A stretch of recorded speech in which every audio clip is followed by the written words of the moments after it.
दोस्तों नमस्कार, प्रखर आस्था देख रहे हैं आप। मैं हूं आपके साथ विमलेश शुक्ल। पौराणिक कहानियों के क्रम में आपका स्वागत है। हमारे देश में चारों धामों में एक धाम है जगन्नाथपुरी, और जगन्नाथपुरी में भगवान कृष्ण की एक परम भक्त रहा करती थी जिनका नाम था कर्माबाई। सनातन की कथाओं में बहुत सारी ऐसी कथाएं हैं जो हमें ये संदेश देती हैं कि हृदय से और सच्चे मन से की गई पूजा ही सफल होती है। बाकी चीज़ें हमारे लिए प्राथमिक हैं, और प्राथमिक स्तर पर जो तमाम कर्मकांड किए जाते हैं आगे चल करके वही फलीभूत होते हैं। शुरू से ही कर्माबाई का भगवान कृष्ण से अटूट प्रेम था, श्रद्धा थी, अटूट विश्वास था। कर्माबाई भगवान की नित्य पूजा किया करती थी, और सुबह उठने के बाद जैसे तैसे उनके मन में ये भाव आता था, चूँकि भगवान कृष्ण को वो पुत्र के रूप में मानती थी, तो वो नहाने धोने और नित्य क्रिया करने से पहले भगवान कृष्ण का भोग लगा देती थी। फल मेवे जो भी घर में उपलब्ध होता था वो बाल रूप श्री कृष्ण को परोसती थीं, और वो स्वयं उपस्थित होकर के उस भोग प्रसाद को ग्रहण करते थे। यह क्रम लंबे समय तक चलता रहा। कर्माबाई रोज सुबह उठती, हाथ मुंह धोती, भगवान को भोग लगाती, और भगवान सामने ही प्रकट होकर के खुशी खुशी उस भोग को ग्रहण करते और जगन्नाथपुरी मंदिर में चले जाते। यह रोज का क्रम था, और ये वो समय था कि जब मंदिर के कपाट खुलने से पहले ही भगवान कर्माबाई के हाथ से भोग प्रसाद ग्रहण करके मंदिर में जाकर स्थापित विग्रह में हो जाते थे। ये बात किसी को पता नहीं थी, ये केवल कर्माबाई को पता था कि भगवान नित्य उनके घर आकर के भोग लगाते हैं। कर्माबाई जब लगातार फल मेवे इस तरह के पहले से ही तैयार भोगों को खिलाती रहीं, तो एक दिन उनके मन में आया कि क्यों न प्रभु को, भगवान को, कृष्ण भगवान को, कन्हैया को, अपने लल्ला को कुछ बना करके गरम गरम ताज़ा ताज़ा खिलाऊं। और इस विचार के बाद उन्होंने खिचड़ी बनाना शुरू किया। अब कर्माबाई भगवान के लिए खिचड़ी बनाती थी। वो सुबह और जल्दी उठती, जल्दी से खिचड़ी बनाती, और सूर्योदय के पहले तक उनकी खिचड़ी तैयार हो जाती। सूर्योदय होते होते भगवान को वो खिचड़ी खिलाती। भगवान बहुत प्यार से खिचड़ी खाते और वहाँ से फिर मंदिर की तरफ प्रस्थान कर जाते।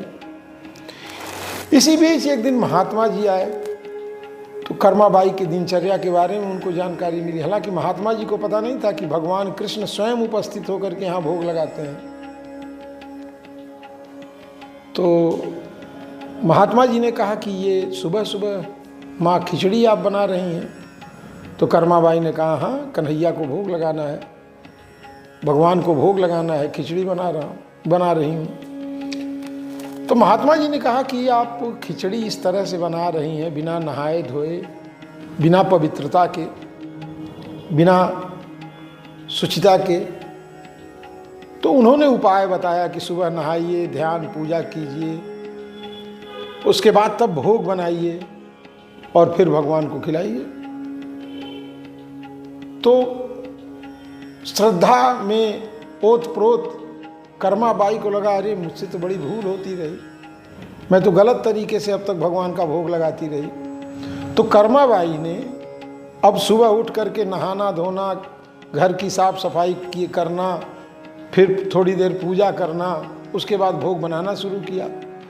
अब ये क्रम लंबा हो गया। अब स्थिति ये हो गई कि अक्सर मंदिर खुलने तक भगवान को भोग लग पाता। 2-4 मिनट, चूँकि मंदिर का कपाट तो निर्धारित समय से खुलता था, तो उस समय अगर कभी भोग में लेट हुआ तो भगवान को इंतजार करना पड़ता था। तो ये कर्माबाई को भी इस बात का भान नहीं था कि जो कन्हैया हमारे यहाँ आकर के भोग प्रसाद करते हैं वही जगन्नाथपुरी के उस भव्य और दिव्य मंदिर में निवास भी करते हैं।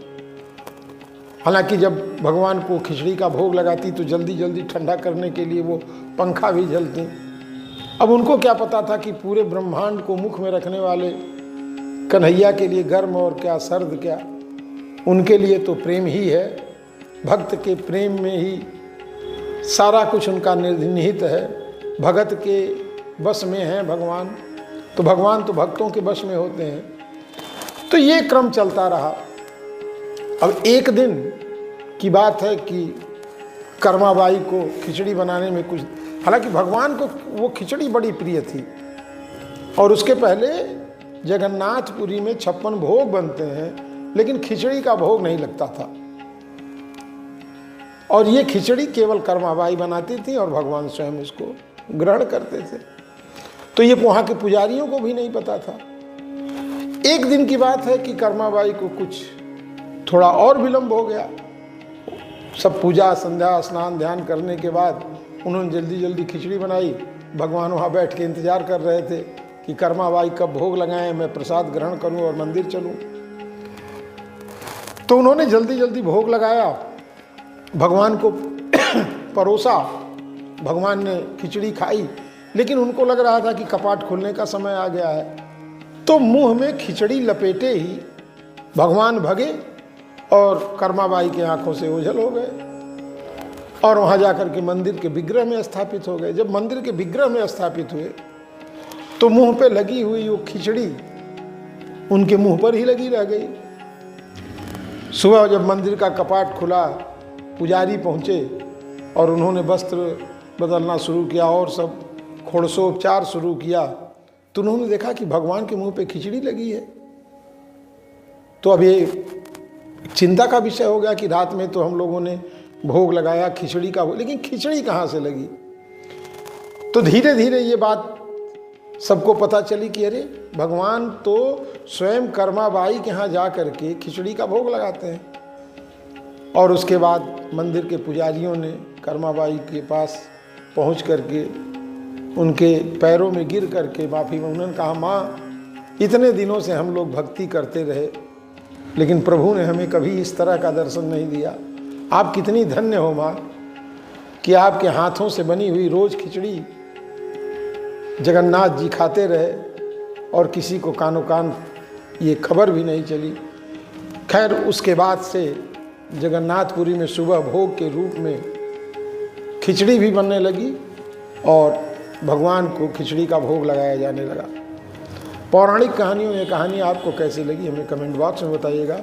फिर किसी देवदर्शन या अगली कहानी में हमारी आपसे पुनः मुलाकात होगी। तब तक के लिए हमें अनुमति दें। नमस्कार।